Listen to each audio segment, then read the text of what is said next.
अस्सलाम वालेकुम नाज़रीन, HR न्यूज़ के साथ मैं हूं असदुर रहमान और मेरे साथ कुछ मुलाजमीन मौजूद हैं। आइए हम इनसे बात करते हैं। अस्सलाम वालेकुम। वालेकुम सलाम। जी सर, यहाँ पर आने का आप लोगों का क्या मकसद है? जी हमारा धरना है, हमें जो है ना हमारी रेगुलर जॉब थी, तकरीबन 13-14 साल से हम जॉब कर रहे थे ना।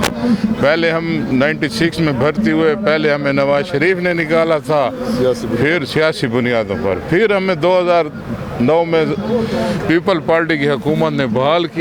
2009 से हम रेगुलर जॉब कर रहे थे, अब 2021 में हमें जो है ना निकाल दिया गया है। क्या वजह है, क्यों इन लोगों ने निकाला? ये कोई 2-4 बंदों का मसला था सुप्रीम कोर्ट में, उनके आपस में पटिशनें चल रही थी, तो उस वजह से जो सुप्रीम कोर्ट का जज था उसने पूरा जिस एक्ट के तहत हम बहाल हुए थे वो सारा एक्ट ही इन्होंने ख़त्म कर दिया। उसके तहत जो है ना सारे तकरीबन 16-17 हज़ार बंदों को इन्होंने निकाल दिया। मतलब अभी ये 16-17 हज़ार जो लोग हैं वो उन्होंने अपनी जॉब से हाथ धोया हुआ है? जी जी, सब ये जितने बैठे हैं सब ने जॉब से हाथ धोया हुआ है।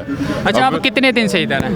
हमारा दूसरा दिन है, इंशाल्लाह हमारा ये धरना जारी रहेगा जब तक हमारा मसला हल नहीं होगा। अभी तक हुकूमत की तरफ से कोई पेशरफ्त हुई है? हुकूमत ने कल कहा है कि वो कमेटी उन्होंने बनाई है, वो परवेज़ खटक साहब और अली मोहम्मद साहब की, वो हमारे बंदों से मुज़ाकरात करेगी। देखो आज मुज़ाकरात हैं, वो क्या कहते हैं, उसका रिजल्ट शाम तक आ जाएगा। जी ठीक हो गया। जी मोहतरम, आप क्या कहना चाहेंगे? मेरा नाम फारूक मरवत है, मैं सुई नादरान गैस का एम्प्लॉई हूँ।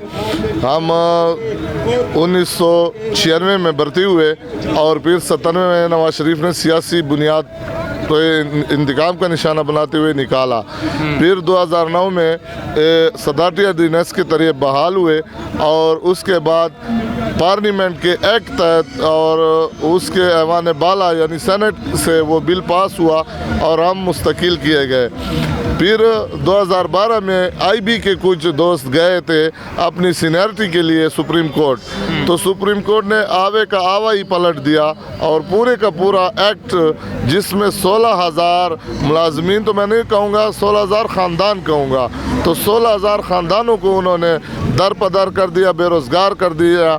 और आज ये धरने आप देख रहे हैं, वकला के धरने, प्रेस मीडिया के धरने और ये एम्प्लॉइज़ के धरने, तो ये मुल्क धरनों की नज़र होता हुआ नज़र आ रहा है और इदारों की तबाही, इदारों को तबाह किया जा रहा है।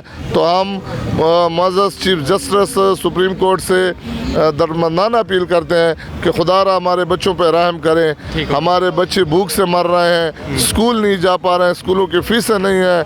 हम 50-55 साल की उम्र में अब कौन सी नौकरी करेंगे, कौन सा काम करेंगे? खुदारा हमें भी तो बताया जाए। फंडामेंटल राइट्स की जो है ना वायलेशन की जा रही है, हमारे साथ हमारे ख़ानदान, हमारे बच्चों को सज़ा दी जा रही है जो नहीं होना चाहिए।